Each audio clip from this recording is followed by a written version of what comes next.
For us Bangladeshi fans আজকে ঈদের থেকে কম কিছু না আমাদের জন্য। কারণ আমরা ইন্ডিয়াকে হারিয়ে দিছি গত ২২ বছর পর 2 ডেকেডস।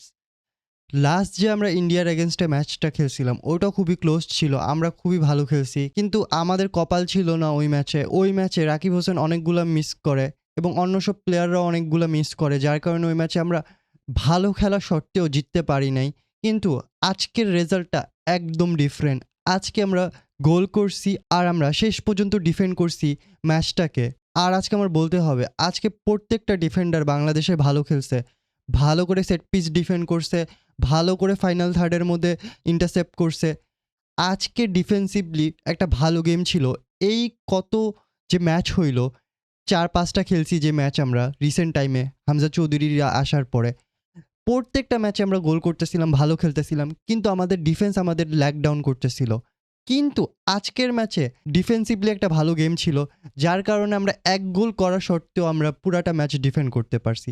আর ইন্ডিয়া ফাইনাল থার্ডে খুবই ওয়েস্টফুল ছিল। আমরা যতটা ভালো ছিলাম অতটা ইন্ডিয়াও বাজে ছিল।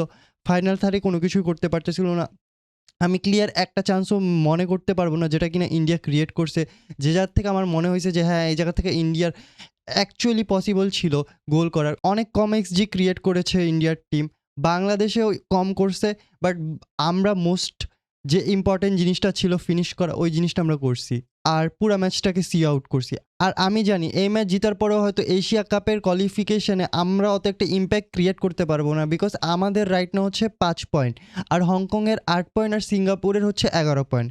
সো আমরা এশিয়া কাপের জন্য কোয়ালিফাই করতেছি না। But still is a good win, is a good result and that's enough.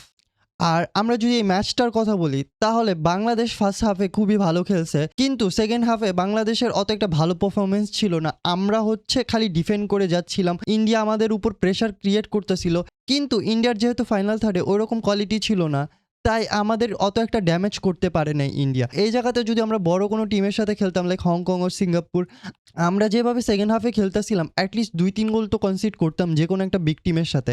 এটা ইন্ডিয়া ছিল দেখে আমরা ডিফেন্ড করে যাইতে পারছি।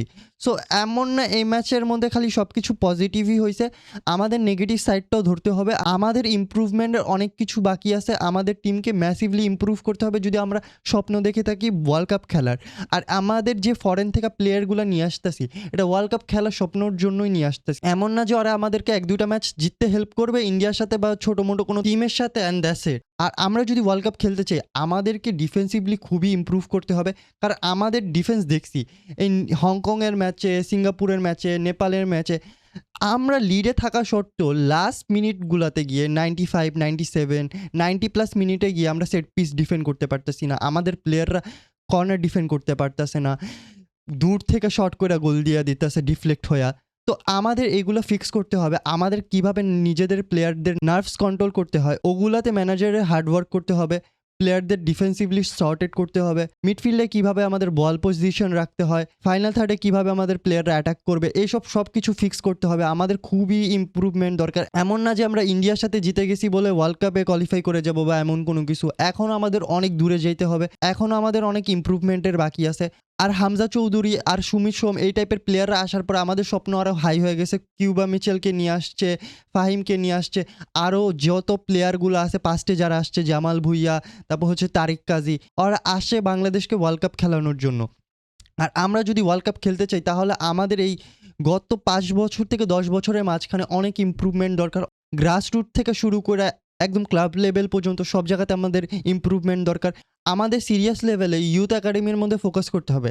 যেরকম বাহিরের দেশে ইংল্যান্ড বা স্পেনের মধ্যে ছোটোবেলার থেকে একটা ছোট থেকে একটা বাচ্চা লা মাসিয়া, কোবাম, লা ফ্যাব্রিকা এগুলাতে খেলে বড় হচ্ছে। ও জায়গাতে ওদেরকে সিরিয়াস ওয়েতে ট্রেন করা হয়, ওদের ডায়েট ফলো করানো হয়, ওদের স্পোর্টস অ্যানালিজিস, স্পোর্টস সায়েন্সের বই পড়ানো হয়, ওদের প্রত্যেকটা ওয়েতে কীভাবে ইমপ্রুভ করা যায় ওইটার একটা ক্লাব দায়িত্ব নিয়ে রাখে।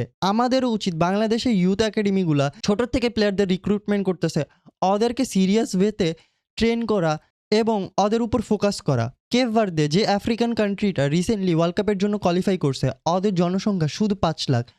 আমাদের মিরপুর ১-২ মধ্যে এর থেকে বেশি জনসংখ্যা, যেটা কেপ ভার্দের পুরা টোটাল পপুলেশন।